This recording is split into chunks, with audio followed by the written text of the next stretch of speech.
ఎఫెసీ 2. మీరు విశ్వాసము ద్వారా కృపచేతనే రక్షింపబడి ఉన్నారు, ఇది మీ వలన కలిగినది కాదు, దేవుని వరమే. ఒకవేళ నువ్వు నీతి క్రియలు చేస్తున్నా ఆయన వల్లే కలిగింది. అది క్రియల వలన కలిగినది కాదు గనుక ఎవడును అతిశయపడ వీలులే. అలాగని క్రియలు చేయకుండా ఉండరా? యాకోబు 2:17 నుంచి చదువుదాం. అలాగే విశ్వాసము క్రియలు లేనిదైతే అది ఒంటిగా ఉండి మృతమైనదగును. అయితే ఒకడు, నీకు విశ్వాసమున్నది, నాకు క్రియలున్నవి, క్రియలు లేకుండా నీ విశ్వాసము నాకు కనపరచుము, నేను నా క్రియల చేత నా విశ్వాసము నీకు కనపరుతునని చెప్పును. దేవుడు ఒక్కడే అని నీవు నమ్ముచున్నావు, అలాగు నమ్ముట మంచిదే. దయ్యములను నమ్మి వణుకుచున్నవి. దయ్యం కూడా నమ్ముతుంది. అది చేసే క్రియలన్నీ అన్ని కూడా చెడ్డ క్రియలు. ఎందుకు? పశ్చాత్తాపం అయ్యే స్థానము దానికి లేదు. It cannot రిపెన్. వ్యర్థుడా, క్రియలు లేని విశ్వాసము నిష్ఫలమైనదని తెలుసుకొనగోరుచున్నావా? మన పితరుడైన అబ్రహాము తన కుమారుడైన ఇస్సాకును బలిపీఠము మీద అర్పించినప్పుడు అతడు క్రియల వలన నీతిమంతుడని తీర్పు పొందలేదా? కానీ క్రియలకు ముందు తీర్పు పడ్డాడా, క్రియల తర్వాత? క్రియల ముందు తీర్పు తెచ్చి పడ్డాడు. అది ప్రూఫ్గా కూడా చెప్తున్నాడు దేవుడు. విశ్వాసము అతని క్రియలతో కూడి కార్యసిద్ధి కలుగజేసిననియు, క్రియల మూలముగా అతని విశ్వాసము పరిపూర్ణమైనదనియు గ్రహించుచున్నావు కదా. కాబట్టి అబ్రహాము దేవుని నమ్మెను, అది అతనికి నీతిగా ఎంచబడెను అను లేఖనము నెరవేర్చబడెను. చూడండి, ఎప్పుడైతే అబ్రహాము క్రియలు చేశాడో ఆ మాట ఇప్పుడు నెరవేర్చబడ్డదా లేదా? యేసు ప్రభు వారు ఏ పని చేయకుండానే ఆ బాప్తిజం అప్పుడు తండ్రి ఏమన్నాడు? ఈ నా ప్రియకుమారుడు, నేను ఈయన యందు. అది సిలువలో ఆనందాన్ని తండ్రి ప్రాక్టికల్గా చూసి ఆనందించాడు. ఒక్కొక్క డైలాగ్ ఆయన చిత్తానుసారంగా జరిగిందా లేదా? In is most painful moment very good have rejected. ఆయన ఈ గిన్నె వద్దు ప్రభు అని తిరస్కరించేయచ్చు, కానీ ఆయన చెమట రక్తముగా మాయేటట్టు ఆ గిన్నెలో తాగాడు. ఆయన మనందరము తండ్రి చిత్తమును నెరవేర్చు వారమై జీవించుదుముగాక. ఒకసారి తండ్రి చిత్తం నెరవేర్చు. We need to fight. You don't know God's will is very powerful. He is a creator. చదవమ్మా. మరియు దేవుని స్నేహితుడని అతనికి పేరు కలిగెను. మనుష్యుడు విశ్వాస మూలమున మాత్రము కాక క్రియల మూలమునను నీతిమంతుడని ఎంచబడునని మీరు దీని వలన గ్రహించితిరి. అంటే ఒకవేళ ఆ దొంగను మళ్ళా ఛాన్స్ ఇస్తే అతడు ఈ భూలోకంలో ఎలా ముగిస్తాడు? దొంగగా ముగిస్తాడా? నీతిమంతుడిగా ముగిస్తాడా? చెడ్డ క్రియలతో ముగిస్తాడా? నీతి క్రియలతో ముగిస్తాడా? So take advantage of the first opportunity.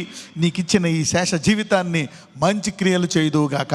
యోహాను సువార్త 19:25 నుంచి. ఆయన తల్లియు ఆయన సహోదరియు క్లోపా భార్య అయిన మరియయు మగ్దలేని మరియయు యేసు శిలువ యొద్ద నిలుచుండిరి. యేసు తన తల్లియు తాను ప్రేమించిన శిష్యుడును దగ్గర నిలుచుంట చూచి, అమ్మా, ఇదిగో నీ కుమారుడు అని తన తల్లితో చెప్పెను.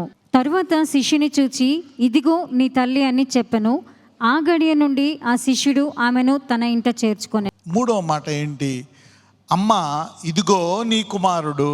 27లో ఇదిగో యోహానా నీ తల్లి అని అతనికి చెప్పాడు. What does that mean? ఆయన ఒక మాట అంటాడు యూదులతోటి, మీరు నా తల్లిదండ్రులకు అర్పించేది కోర్బా అనేసారంట. వాళ్ళకి అవసరం ఉందనుకో, తల్లిదండ్రులకి ఎందుకు ఇవ్వాలి భారం ఆ డబ్బులు అని చెప్పి ఏమంటారంట, ఆ దేవుడికి అర్పించేసి అనే డైలాగ్ మనసులో అనుకుంటే తల్లిదండ్రులకి ఏమి ఇవ్వాల్సి లేదంట ఆస్తిలో వాట.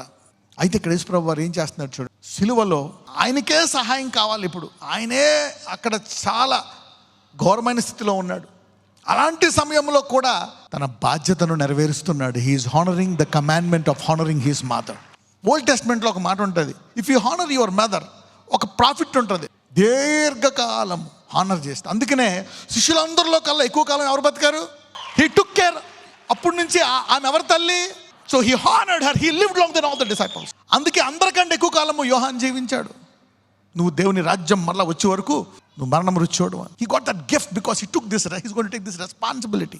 మేరీ ఒక టైంలో తన కుమారుడిని మందలిస్తుంది, నీ గురించి ఎత్తుక్కున్నావు మేము 3 రోజులు, అలా వెళ్ళిపోతే అలాగే నాయన నువ్వు నెక్స్ట్ టైం చెప్పేళ్ళు బాబు అంటే. అప్పుడు ఆయన ఏమంటాడు, అమ్మా నా తండ్రి పనిలో నేను చూసుకోవాలి. ససేపు షాక్ అయ్యారు. తండ్రి పని అంటే యోసేపు కోపం వచ్చింది, ఏది మేము తల్లిదండ్రులం కదా. కానీ అక్కడ ఒక మాట అంటారు, లూకా 2. ఆయన తల్లిదండ్రులు ఆయనను చూచి మిక్కిలి ఆశ్చర్యపడిరి. ఆయన తల్లి, కుమారుడా, మమ్మల్ని ఎందుకు ఇలాగూ చేసితివి? ఇదిగో నీ తండ్రియు నేను దుఃఖపడుచు నిన్ను వెదకుచుంటిమని ఆయనతో చెప్పగా, ఆయన, మీరేళ్ళు నన్ను వెదకుచుంటిరి, నేను నా తండ్రి పనుల మీద ఉండవలనని మీరు ఎరుగరా అని. సిలువ మీద కాదు, 12 ఏళ్ళప్పుడే తన తండ్రి పని తెలుసు. యవ్వన మందు కాడి మోయుదురుగాక. May you know your God in your childhood. ఇంకా టీనేజ్ స్టార్ట్ అయిందా? 12. బాల్యమందే కాడి మోసే కృప మీ తల్లిదండ్రులు మీకు ఇచ్చునుగాక. You will know your work in God. You see, God will give you a vision of what your daughter, what your sons are. May God talk to you in Jesus' name. యాకోబు ఇచ్చేసాడు 12 మందికి, ఇదిగో నీ పనిది, నీ పనిది, నీ పనిది, నీ పని, నీ పనిది. మధ్యలో పిల్లలు పొరపాటు చేసినా అది నెరవేరింది. యోధా కొన్ని పొరపాట్లు చేశాడు, అయినా నెరవేరిందా లేదా? ఆలస్యమైంది. ఇప్పుడు యేసయ్యను ఏమంటారు? యోధా గోత్రపు. So if you can receive from heaven, you can mess up, but you will fulfil it in the end. దావీదుకి ఇచ్చాడు వాగ్దానం. మధ్యలో అనేక మంది ఆహాబు లాంటి వాళ్ళు పొరపాటు చేశారా? ఎలాంటి పొరపాటు చేశారు? ఘోరమైంది. అయినా దేవుడు వాళ్ళందరినీ క్షమిస్తూ లాస్ట్కే దావీదు కుమారుడు అనిపించుకున్నాడు. He came from that lineage. వాళ్ళందరి నుంచి ఎవరు వచ్చారు? యోసేపు. అయితే ఆయన తమతో చెప్పిన మాట వారు గ్రహింపలేదు. కానీ సిలువ మీద చూసినప్పుడు ఆమె పిలాతు దగ్గరికి వెళ్ళి, అయ్యా ఆయన చిన్నోడయ్యా, కొంచెం ఆయనకేం తెలీదు, ఏదో యవ్వనంలో ఉన్నాడు, అలా చేసేసాడు, క్షమించయ్యా, ఆయన వదిలేసి అని అడిగిందా? ఫైట్ చేసిందా? ఇప్పుడు ఆమెకు తెలుసు ఆయన తండ్రి పనిలో ఉన్నాడు, తండ్రి పని కానిచ్చాడు. Mary new. బయలుదేరి నజరేతునకు వచ్చి వారికి లోబడి ఉండెను. ఆయన తల్లి ఈ సంగతులన్నిటినీ, అంటే అక్కడ స్టార్ట్ అయింది అనమాట. 12 ఏళ్ళకి స్టార్ట్ అయింది. ఇక్కడెక్కడో కొంచెం నాకు గుర్తొస్తుంది, పుట్టుతున్నప్పుడు దూత చెప్పింది కదా, ఆఫ్టర్ 12 years. మీ అందరికీ ఉండే గొప్ప గొప్ప వాగ్దానాలు ఈ రోజు నుంచి ఆరంభమవును గాక. May you have that mind of the promises. తర్వాత 18 ఏళ్ళు ఆమెకు అన్నీ తెలిసిపోయాయి. Now he is my son dying on the cross according to the word of God. He is the son of God. My son in the flesh, but son of God in the spirit. లూకా 1:31-33. ఇదిగో నీవు గర్భము ధరించి కుమారుని కని ఆయనకు యేసు అని పేరు పెట్టుదువు. ఆయన గొప్పవాడై సర్వోన్నతుని కుమారుడు అనబడను. ప్రభువైన దేవుడు ఆయన తండ్రి అయిన దావీదు సింహాసనమును ఆయనకిచ్చును. ఇప్పుడు మేరీకి ఏమని తెలుసు? సర్వోన్నతుడైన కుమారుడు. ఆయన యాకోబు వంశస్థులను యుగయుగములు ఏలును. ఆయన రాజ్యము అంతములేనిదై ఉండునని. He is a king. He is going to reign forever. He is going to shed the blood, pay the price. లూకా 1:34-38. అందుకు మరియా, నేను పురుషుని ఎరిగిన దాననే ఇదేలాగు జరుగునని దూతతో అనగా, దూత, పరిశుద్ధాత్మ నీ మీదికి వచ్చును, సర్వోన్నతుని శక్తి నిన్ను కమ్ముకొని. పరిశుద్ధాత్మ నీ మీదకి వచ్చిన అండర్లైన్ చేసుకొని ఆ పైన 1 అని పెట్టుకోండి. తర్వాత నెక్స్ట్, సర్వోన్నతిని శక్తి నిన్ను కమ్ముకొనును, అది అండర్లైన్ చేసుకొని 2 అని పెట్టుకోండి. ఆ తర్వాత పుట్టబోవు శిశువు పరిశుద్ధమైన దేవుని కుమారుడు అండర్లైన్ చేసుకొని 3 పెట్టుకోండి. ఈ 3 వేరువేరా ఒకటా? భార్య భర్త కుమారుడు వేరువేరా ఒకటా? కానీ అలాగే పరిశుద్ధాత్మ శక్తితోటి మీకు శక్తిని వచ్చింది. అప్పుడు సర్వోన్నతుడు యొక్క మరి ఈయన కుమ్ముకున్నాడు. అప్పుడు గర్భములో శిశువు పుట్టాడు. So we see the Trinity in the scripture. So Mary knew that he is my son అంటున్నాడు తండ్రి. He is my son by the power of the Holy Spirit. మీ జీవితంలో దేవుని వాగ్దానాలన్నీ పరిశుద్ధాత్మ శక్తి ద్వారా జరుగునుగాక. The Holy Spirit, what is impossible with man, శరీరరీత్యా అసంభవమైన దేవుడు ఎలా చేయడానికి సిద్ధంగా ఉన్నాడు? పరిశుద్ధాత్మ ద్వారా. ఎవ్రీ ప్రామిస్ ఈ గుడ్ ఫ్రైడే నుంచి మీ ప్రామిసెస్ అన్ని గుడ్ ప్రామిసెస్గా మీ జీవితంలో నెరవేరును గాక. The impossible will become good fulfilling promises from today. 4th word, మత్తయి 27:45-46. మధ్యాహ్నము మొదలుకొని 3 గంటల వరకు ఆ దేశమంతటను చీకటి కమ్మెను. ఇంచుమించు 3 గంటలప్పుడు యేసు, ఏలి ఏలి లామా సబక్తాని అని బిగ్గరగా కేక వేసెను. ఆ మాటకు, నా దేవా నా దేవా నన్నెందుకు చేయి విడిచితివి అని అర్థము. మొదటి మాటలో ఆయన నా దేవా అంటాడా, తండ్రి అంటాడా? తండ్రి. ఇంగ్లీష్లో ఏమంటాడో తెలుసా? ఇక్కడ మై గాడ్. అక్కడేమో ఫాదర్ అంటాడు. తర్వాత ఇంకొక మాట కూడా ఉంటుంది 7వ మాటలో, తండ్రి నా ఆత్మను నీకు అప్పగిస్తున్నాను. మొదట తండ్రి, తర్వాత తండ్రి, మధ్యలో ఏమంటున్నాడు ఆయన? నా దేవా నా దేవా. అంటే ఏదో జరిగింది మధ్యలో, నన్నెందుకు విడిచితివి. ఏదో జరిగింది. In a moment of time something happened. దాని తర్వాత ఆయన ఆ పాపమంతా తీసుకున్న తర్వాత ఏమైందో తెలుసా? Let us see.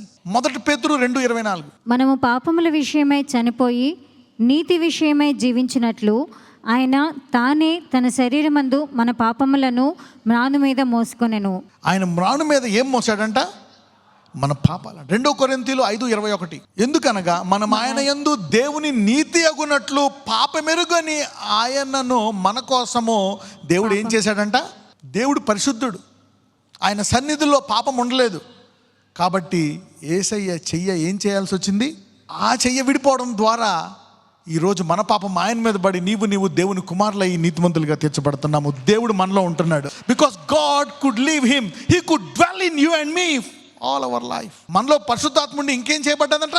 ముద్ర వేయబడ్డదంట ఆయన కార్చిన రక్తము చేత. అందుకే ఈయన ఫాదర్ అండి ఇక్కడ ఏమంటాడు?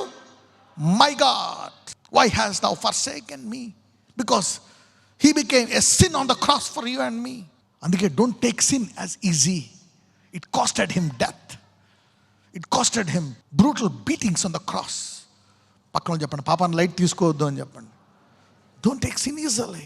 It costed him a lot. అయితే మరి ఈయన ఈ టైంలో విడిపోయాడంటే జాన్ 1:1 తీయండి. ఆది యందు వాక్యం ఉండెను, వాక్యము ఎక్కడ ఉందంట? దేవుని యొద్ద. Was the word. He was the word and he was with God and the word was God. వాక్యం ఉండెను, వాక్యము దేవుని యొద్ద ఉండెను, వాక్యము దేవుడు. So he was with God. So సిలువ మీద ఏమైంది? He is God, he was with God. Now he said my God, separated from God. అవునా కదా? వేరువైపోయాడు ఆయన దేవుడి నుంచి. ఇంతకుముందు ఏమై ఉన్నాడు ఆయన? వాక్యము దేవుని యొద్ద ఉండేను, వాక్యం ఏమై ఉండెను? He was one with God, so that the word can come and live in you.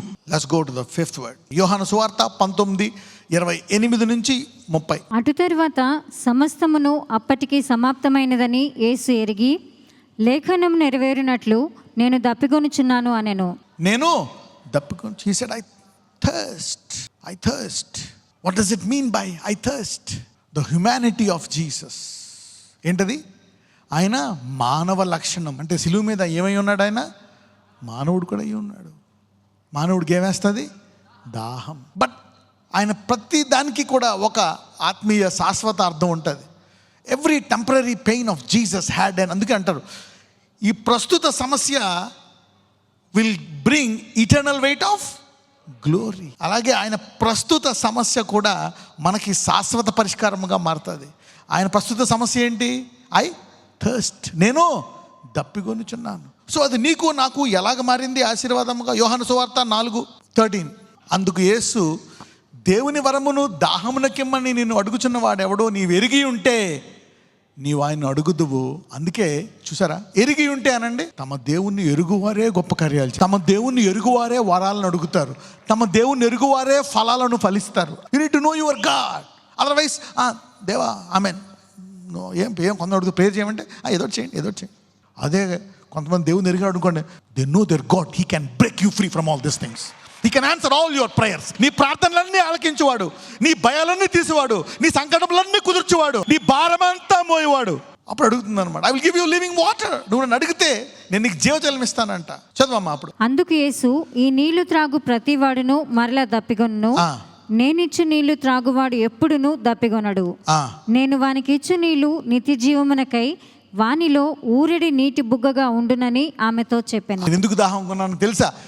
నీలోని ఊరెడు నీటి బుగ్గగా మారడానికి నేను దప్పికొన్నాను అంటున్నాడు సిలువ మీద. నీ దాహం తీర్చడమే కాదు, నీ బావిని నది చేసి దేశాలకు కూడా రాష్ట్రాలకు కూడా నేను జీవజలాన్ని ఇవ్వగలను అంటున్నాడు. He can make you a light of the world, a blessing to nations. So somebody's well is becoming a river today. Somebody's well is becoming a sea today. He thirsted for a purpose. So ఇప్పుడు మనందరూ you and I could drink from that well. నేను ఇచ్చు నీళ్లు త్రాగువాడు ఎప్పుడు దప్పికొనడు, నేను వానికి ఇచ్చు నీళ్లు నిత్య జీవమునకై వానిలో ఊరెడు నీవు బుగ్గగా. అంటే ఫైనల్గా ఎక్కడ తీసుకెళ్తుంది మనకి ఆశీర్వాదాలన్నీ కలిపి? It will take us to eternity. Number 6, యోహాను సువార్త 19:28 నుంచి 30. అటు తరువాత సమాప్తమును అప్పటికి సమాప్తమైనదని యేసు ఎరిగి, లేఖనము నెరవేరినట్లు నేను దప్పికొనుచున్నాను అనెను. చిరుకతో నిండియున్న ఒక పాత్ర అక్కడ పెట్టి ఉండెను గనుక వారు ఒక స్పంజి చిరుకతో నింపి హిస్సోపు పుడకకు తగిలించి ఆయన నోటికి అందించిరి. యేసు ఆ చిరుక పుచ్చుకొని సమాప్తమైనదని చెప్పి తల వంచి ఆత్మను అప్పగించెను. ఆరో మాట ఏమంటారు? సమాప్తమైంది. It is finish. ఇంతకుముందు I wrote a small map. You can write down living waters and arrows పెట్టుకొని, ఇట్ హీల్స్ us, strengthens us, feeds our soul, drives, guides us to eternity, helps us to receive gifts, bear fruits, blessing to others. నన్ను ఆదరిస్తుంది, బలాన్ని ఇస్తుంది, నన్ను స్వస్థపరుస్తుంది, నాకు బలాన్ని ఇస్తుంది, నా ఆత్మను పోషిస్తుంది, నన్ను శాశ్వత జీవంలోకి నడిపిస్తుంది. ఈ నీళ్లు తాగుతూ ఉంటే నన్ను నా కుటుంబానికి ఆశీర్వాదంగా మారుస్తుంది, అనేక ఆత్మలకు రక్షణగా మారుస్తుంది, నాకు వరాలను ఇస్తుంది, నాలోంచి ఫలాలు ఫలింపజేస్తుంది. And you can write down all these arrows. ఆరో మాట, ఇట్ ఈస్ ఫినిష్. ఆయన ఏమన్నాడంట? ఇది సమాప్తమైంది. యేసు ఆ చిరుక పుచ్చుకొని సమాప్తమైనదని చెప్పి, సమాప్తమైనది అని తల వంచి తన ఆత్మను అప్పగించాను. He said it is finished. What did he finish? చూడండి, ఆయన సిలువలో ఉన్నప్పుడు కూడా, ఆ బాధలో నొప్పిలో కూడా ప్రతి మాట దేవుని చిత్త ప్రకారం మాట్లాడుతున్నాడు. మనం కోపం వస్తే, బాధ వస్తే డైలాగులు మారిపోతాయి. On his cross he is talking according to the will of God. మన జీవితంలో అతి కష్టమైన సమయంలో కూడా దేవుని మాటలే మాట్లాడుదుము గాక. You need to pray lord, in my anger, in my bitterness, in my pain, in my loss, in my sickness, in my trauma, I will speak the word of God. ఆయన అన్ని ఈ మాట అమ్మయ్య, ఇప్పుడు ఆయన హీజ్ ఇన్ కంట్రోల్. ఈ రోజు నుంచి పరిశుద్ధాత్మ నేను అన్ని విషయాల్లో కంట్రోల్లో పెట్టను గాక. He's in control. ఇది ముగించేశాను. It is finish. It is finish అన్న తర్వాత ఆయన బతుకున్నాడా, చనిపోయాడా? తండ్రికి అప్పగించిన తర్వాత చనిపోయాడు ఆయన. అంటే he is greater than the punishment. He was still in control and then he died. అవునా కదా? Because he has sin, he has to die. He has to give up on himself. యోహాను 17:4, చేయుటకు నీవు నాకు ఇచ్చిన పని నేను సంపూర్ణముగా నెరవేర్చి. ఈ రోజుల్లో చాలామందికి అసలు గాడ్స్ ప్లానే తెలియదు. యేసుప్రభు దాని ప్రకారం నడిచి 12 ఏళ్ళకే ఆయన స్టార్ట్ చేయడం, 12 ఏళ్ళకే ఆయన ఉన్నట్టు చూపించి, అంటే చిన్నప్పటి నుంచే ఉంది ఆయన. 12 ఏళ్ళకే ఆయన ఒక తెలుసుకొని ముగించేశాడు ఆయన. చాలామందికి they don't know God's will. Remember, God's will fund your purpose. ఆయన శిక్షిస్తున్నప్పుడు కూడా, దావీదును శిక్షిస్తున్నప్పుడు కూడా దావీదును పోషించాడు. ఈ శుక్రవారం తర్వాత మీరు దేవుని చిత్తమును సంపూర్ణముగా తెలుసుకుందురు గాక. ఆయన విశ్వాసాన్ని పట్టుకుంటే మనం తెలుసుకోవడమే కాదంట, చక్కగా ఆయన ప్రణాళికను ముగించిన తర్వాతే భూలోకం ముద్ర పెడతామండి. యేసు ప్రభువు వారు ముగించి తన పనిని వెళ్ళారు గనక, నీవు దేవుడు నీకు ఇచ్చిన పనిని నీవు ముగించి వెళుదువు గాక. You cannot go like that. You will finish and go. మధ్యలో ఏదో రోగం వచ్చిందో, బాధ వచ్చిందో, అది వచ్చిందో, నో, నువ్వు వెళ్ళవు. ఈరోజు వాక్యం వెంటనే వారందరూ మీరు దేవుని చిత్తాన్ని సంపూర్ణముగా ముగించి వెళుదురు గాక. ఏసయ్యా, నేను కానీ నాకు ఈ రోగం ఉందని చెప్పావు, ఏం చేయాలి నాయన అంటే దేవుడు చెప్తాడు, ఏం కాదులా రా. అబ్రహామా, నాకు కొడుకే పుడతాడో అప్పుడు చచ్చిపోతానేమో, ఇలా రా. నీవు నీ మనవడైన యాకోబు మీద కూడా చెయ్యేసి అప్పుడు వెళ్తావు అంటాడు. యాకోబుకి 15 ఏళ్ళు వచ్చినప్పుడు చెయ్యేసాడు. రెండు చూశాడు ఆలస్యాలు. ఇతని ఆలస్యం, దేవుడు అంతకుముందే ఆలస్యం 70, ఆ తర్వాత ఇంకొక 25 ఏళ్ళు, 25 ఏళ్ళు ఆలస్యం. ఆ తర్వాత ఇస్సాకుకు మళ్ళీ పిల్లలు పుట్టరు 20 ఏళ్ళ పాటు. ఆలస్యం కూడా ప్రేయర్ చేస్తాడు అబ్రహాం. ఆ తర్వాత యాకోబు పుడతాడు. యాకోబు 15 ఏళ్ళ తర్వాత చేపెడతాడు. అలాగే ఇప్పుడు అలాంటి స్త్రీలతో అంటాడు, నేను విధవరాలని, నా పిల్లలు పెళ్లి చేయాలని.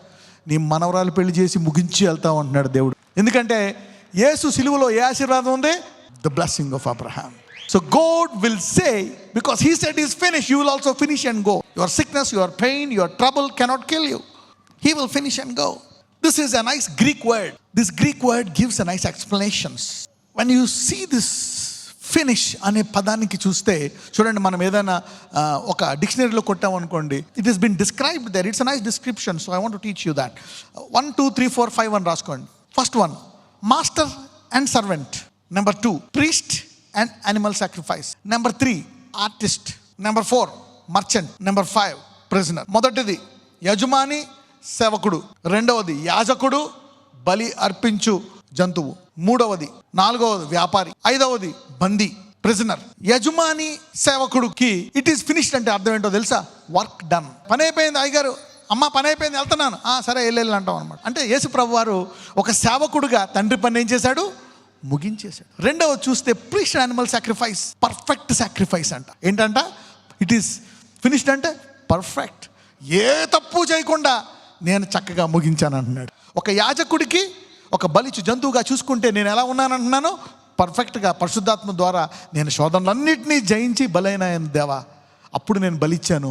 I am perfect with your power of Holy Spirit. మూడోది ఆర్టిస్ట్. నా ప్లాన్ మొదలు పెట్టావు నువ్వు. ఆదాము నుంచి మొదలు పెట్టావు, అబ్రహాము నుంచి మొదలు పెట్టావు. అబ్రహాముకి చెప్పావు, నీ నుంచి ఎవరు వస్తారు? దేశములకి ఆశీర్వాదంగా మారుతావు, భూలోకం అంతటికి నువ్వు ఆశీర్వాదం. అలా మొదలుపెట్టి ఇదిగో తండ్రి అయిన ఆర్టిస్ట్ ఈ సిలువలో ఇక్కడ ముగించావు కాబట్టి it is completed. Artist design ఏంటంట? కంప్లీట్, ముగింపు. పాత నిబంధన మరి ఇక్కడ ముగింపబడుతుంది. And also the new testament also it is beginning. నాలుగోది మర్చెంట్, వ్యాపారి. ఏమంటాడో తెలుసా? Receipt, paid in full. Receipt వస్తుంది అని తీసుకున్నా, మరి రిసీట్ సరుకు పెట్టుకెళ్ళండి, వెళ్ళిపోండి. మనం ఈ భూమి మీద ఏదేదైతే ఏం చేస్తానో, ఏం చేయమో, ఏమేమి ఎవరెవరైతే నీ మీద నిందలేస్తున్నారో ఎవరైనా అడిగితే నువ్వు గుడ్ ఫ్రైడే రిసీట్ చూపించాలి. Look, it is fully paid on the cross. All your past present sins paid on the cross. నీ పాత పాపాలు, ప్రస్తుత పాపాలు, చేయబోయే పాపాలన్నీ ఏమయ్యాయి? చెల్లించబడ్డాయి. Paid. Merchant, devil, you cannot hold. Prisoner, బందీ, జైల్లో ఉండేవాడు. ఏమన్నాడు? Your death penalty and all the penalties including death is also paid. Go free. Your punishment is paid. It is finished లో. This is all the matter that God has revealed on this cross. హెబ్రీయులకు రాసిన పత్రిక 10వ అధ్యాయం 17. యేసుక్రీస్తు యొక్క శరీరము ఒక్కసారియే అర్పింపబడుట చేత ఆ చిత్తమును బట్టి మనము పరిశుద్ధపరచబడి. నువ్వు మళ్ళీ పడిపోయినప్పుడల్లా నేను క్షమించి నీ రక్తంతో కడగాల్సిన పని లేదు. నీ జీవితాంతం ఆ రక్తము నిన్ను కడిగి పరిశుద్ధంగా చేస్తానే ఉంటుందంట. 12 ఈయన అయితే పాపముల నిమిత్తమై సదాకాలము నిలుచు ఒక్క బలిని అర్పించి. ఇది నిలుస్తుందంట, సదాకాలము పనిచేస్తుంది ఈ బ్లడ్. ఒక్క అర్పణ చేత ఈయన పరిశుద్ధపరచబడు వారిని సదాకాలమునకు సంపూర్ణులనుగా చేసి ఉన్నాడు. Jesus, I finish that work. వాళ్ళ జీవితాంతం క్షమించే రక్తాన్ని చిందించి నేను ముగించానయ్యా నీ ప్లాన్ అంటున్నాడు దేవుడు. అదే 10వ అధ్యాయం 17. వారి పాపములను వారి అతిక్రమములను ఇక నెన్నటికి జ్ఞాపకం చేసుకొనను అని ప్రభువు నీ చెప్పుచున్నాడు. పాపాన్ని జ్ఞాపకం చేసుకోకుండా నీవు నీతిమంతుడు ప్రియకుమారుడు అనే ఆ పని కూడా ముగించేశాడంట. You are righteous and holy, it is finished. పక్కన చెప్పండి, నీ పాప హిస్టరీ కూడా ముగింపడ్డదని చెప్పండి. Don't need to be guilty. ఇప్పుడు దాకా ఎవరైనా గిల్టీ ఉన్నారా? The Bible says it is finish. లూకా 23:46. అప్పుడు యేసు గొప్ప శబ్దంతో కేకవేసి, తండ్రి, నీ చేతికి నా ఆత్మను అప్పగించుకొనుచున్నాను అనెను. ఆయన చూడండి, మళ్ళీ లాస్ట్లో ఏమంటున్నాడు? తండ్రి. ఎందుకు? It is finish. స్టార్టింగ్ లో తండ్రి అన్నాడు, మధ్యలో చేయి విడిచినప్పుడు నా దేవా అన్నాడు. ఇప్పుడు ఏమైంది? అయిపోయింది. I finished it. తండ్రి, ఐఎమ్ కమింగ్. అందుకనే మీరు అందరూ పరలోకం వెళ్తామా ఎలా అని డౌట్ కాదు, ఇక్కడ తెలుసుకొని ముగించి కాన్ఫిడెంట్ గా వెళ్తారు మీరు ఇక్కడి నుంచి. పౌలు అంటున్నాడు, it is finish. I fought my faith. It is finish. I'm going as a hero. May you all go as heroes to heaven, not with guilt and condemnation. You see the cross. What is his telling? Jesus died confidently. నా పని ముగించా కాబట్టి I'm handing over. Father అంటున్నాడు ఇక్కడ. ఏమంటున్నాడు? You see, Father in the beginning, Father in the end, and my God, when he was being left. Jesus died to fulfill the promise. He died willingly. He died triumphantly. ఆయన విజయవంతంగా ముగించాడు. తన చిత్తంతో నేనే చనిపోతున్నాను ప్రభువా, నాకు ఇష్టం ఇది, నేను నీ చిత్తాన్ని నెరవేరుస్తున్నానని చనిపోయాడు. ఆయన వాగ్దానమును నెరవేర్చడానికి చనిపోతున్నాడు. Jesus died to fulfill the promise. Jesus died willingly. Jesus died triumphantly. John 10:17-18. నేను దాన్ని మరలా తీసుకొనున్నట్లు నా ప్రాణము పెట్టుచున్నాను, ఇందువల్లనే నా తండ్రి నన్ను ప్రేమించుచున్నాడు. తన చిత్తానుసారంగా పెడుతున్నాడు అన్నమాట ప్రాణాన్ని. ఎవడును నా ప్రాణము తీసుకొనడు, నా అంతట నేనే దాన్ని పెట్టుచున్నాను. దాన్ని పెట్టుటకు నాకు అధికారము కలదు, దాన్ని తిరిగి తీసుకొనుటకును నాకు అధికారము కలదు. నా తండ్రి వలన ఈ ఆజ్ఞ పొందితిని అనెను. You see that now. So he died confidently. He died willingly. He died triumphant. విజయవంతంగా ఆయన మరణించాడు అనమాట. అంటే ఆయనకి ఆ పవర్ ఎలా వచ్చింది? హోలీ స్పిరిట్ అనండి. అంటే ఈ 7 మాటలు ఆ సిలువలో చెప్పడానికి గల కారణం, it's all the power of the Holy Spirit that he has used. ఆయన చనిపోయలేదు. Yes, he died. ఎందుకంటే ఆయన దగ్గరికి ఆ కాళ్ళు విరగడానికి వస్తున్నప్పుడు ఆయన చనిపోయి ఉంటాడు. ఇచ్చేసాడు, ఎస్ సార్ అంటాడు. ఎందుకంటే అక్కడ ఒకటి నెరవేరింది, ఆయన ఎముకల్లో ఏది కూడా విరగొట్టబడదు. So these are the last words, very important words. May we all be blessed. మనం కూడా let us go with his promises to be fulfil. Maybe ఈరోజు వాక్యం మీ అందరికీ కూడా మీ కుటుంబంలో, మీ భర్త పట్ల, పిల్లల పట్ల, భార్య పట్ల, బంధువుల పట్ల స్వార్థపూర్వమైన జీవితము కాకుండా ఒక గురి గల దేవుని చిత్తానుసారమైన గురి దేవుడు మీకు ఇచ్చునుగాక. నజరేయుడైన యేసయ్య, ఈ 7 మాటలు నువ్వు ఎలా మాట్లాడావు నాయన సిలువలో. నాకు డబ్బులు ఉన్నప్పుడు, అవసరం ఉన్నప్పుడు నేను అబద్ధాలు ఆడాను, మోసాలు చేశాను నాయన, ఎన్నో తప్పులు చేశాను, దాన్ని కవర్ చేసుకున్నాను. ఆయా కోపం వచ్చినప్పుడు ఆయన చెమట రక్తంగా మార్చాడు నాయన, నీ చిత్తం నెరవేర్చడం కోసము. నేను ఇదిగో నా మాటలను, నా జీవితాన్ని, ఇదిగో నా నోటిని సమర్పించుకుంటున్నాను. మరొకసారి నేను పశ్చాత్తాపడి నూతన స్వరూపముగా, నూతన గురితో జీవించాలనుకుంటున్నాను. Lord, give me a new goal. I want to finish like you on this year. నీలాగా నేను ముగించాలి నాయన నా జీవితాన్ని. భార్యగా, భర్తగా, కుమారుడిగా, ఒక ఉద్యోగస్తుడిగా, వ్యాపారవేత్తగా. ఇదిగో తండ్రి, నువ్వే పని అప్పచెప్పితే ఆ పనిలో నేను నమ్మకముగా దాన్ని నేను ప్రాక్టీస్ చేసేటట్టు నీ కృప నాకు దయచేయి. On this good Friday I want to learn from the cross, from these last 7 words. నజరేయుడైన యేసయ్య, మేము నేర్చుకోవాలని చూస్తున్నాము నాయన. ఒక కొత్త గురి మాకు ఇచ్చి వచ్చే గుడ్ ఫ్రైడే లోపు మేము చాలా అధిక మహిమలోకి ఎదిగే కృప మాకందరికీ దయచేయమని నజరేయుడైన యేసు నామమున ప్రార్థిస్తున్నాము తండ్రి. ఆమేన్.